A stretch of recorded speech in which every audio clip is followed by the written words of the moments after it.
اگر جے I T کی report ہی بنیاد بن گئی نواز شریف کی ڈسکوالیفیکیشن کی، کیونکہ آصف سعید کھوسہ صاحب کا فیصلہ آ گیا تھا، 3 ججز نے جے آئی ٹی بنوائی اور 3 ججز نے بھی بعد میں جو فیصلہ کیا وہ اب ہمارے سامنے ہے، باقاعدہ ریکارڈ کا بھی حصہ ہے، تاریخ کا بھی حصہ بنے گا۔ زرداری صاحب کے معاملے میں کیا ہوگا؟ شکریہ ندیم صاحب۔ ایک آپ سے میں گزارش کروں گا کہ آپ کی جب میں اسٹوڈیو میں کوئی نہ بیٹھا ہو تو اس کو ذرا ایک ڈس ایڈوانٹیج ہوتی ہے کہ اس کو ٹائم ذرا کم ملتا ہے، تو میں آپ کو باقیوں سے زیادہ ٹائم ملے گا سر، اس حوالے سے ٹائم دیں گے۔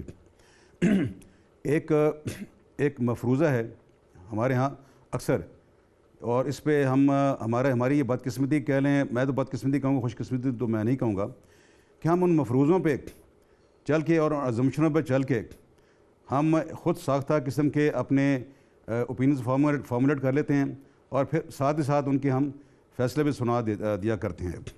جے آئی ٹی کیا ہے؟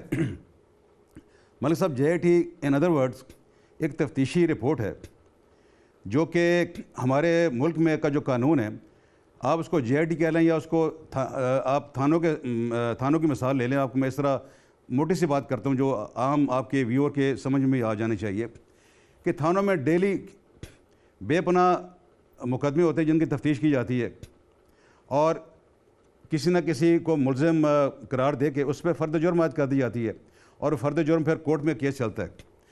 اگر تو آپ نے اس تفتیش کی بنیاد پر آپ نے کسی کو مورد الزام ٹھہرا دینا ہے کہ جی اس نے تو ہر قیمت پہ اس پہ جو تفتیش ہوئی ہے یہ ثابت ہو گیا ہے، تو پھر یہ جوڈیشل سسٹم کو آپ بند کر دیں، پھر آپ اپنی عدالتوں کو بند کر دیں، آپ کورٹس کو بند کر دیں، اور جس تفتیشی نے جو رپورٹ پیش کی ہے اسی کو بنیاد بنا کر کسی کو ہینگ کرنا ہینگ کر دیں، کسی کو عمر قید کی سزا دینی عمر قید کی سزا دے دیں، کسی کو ڈسکوالیفائی کرنا کر دیں ڈسکوالیفائی۔ اب یہ جے آئی ٹی کیا چیز ہے؟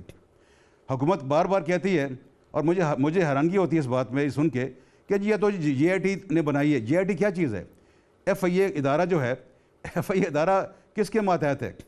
میں خود اس محکمے میں رہ چکا ہوں، مجھے خود اس کا علم ہے۔ فیصل صاحب، لیکن جو پاناما کے اوپر جے آئی ٹی بنائی گئی تھی، وہ جے آئی ٹی کے اوپر دلائل دیے گئے اعلیٰ عدالت کے سامنے، اور اب جو زرداری صاحب کے معاملے میں جے آئی ٹی ہے اس کے اوپر بھی جوابات مانگے گئے ہیں۔ یہ نہیں ہے کہ سنے بغیر کچھ فیصلہ دیا گیا، سنا گیا، انہرڈ کسی کو پنش نہیں کیا گیا۔ مجھے اپنی آپ بات مکمل کرنے دیں گے؟ میں بات مکمل، آپ مجھے بیچ میں اگر کاٹ دیں گے تو میں تو بات پوری بات ہو جائے گی۔ بات یہ ہے کہ سپریم کورٹ نے بے شک بنائی جے آئی ٹی، لیکن جے آئی ٹی، میں آپ کو جو پہلے بات کر رہا تھا، جے آئی ٹی ہے کیا؟ ایک تفتیشی ایک باڈی ہے نا جی، ایک تفتیشی باڈی، اس نے ایک تفتیش کر دی ہے۔ اب اس تفتیش کو وہ صحیح ہے غلط ہے یہ بھی تو کسی اس فورم میں اسٹیبلش کیا جانا ہے، اسٹیبلش ہونا ہے۔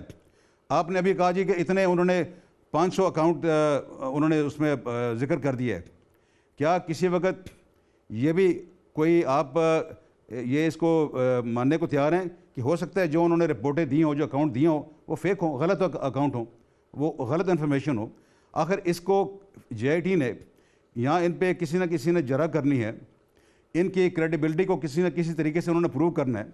ہم یہاں بیٹھ کے خود مفروضے کی بنیاد پر ہم یہ ازیوم کر چکے ہیں کہ جے آئی ٹی نے جو کہا ہے وہ حدیث نبوی ہے، نعوذ باللہ، اور اس میں تو ہر چیز جو لکھی ہوئی ہے وہ بالکل صحیح ہے۔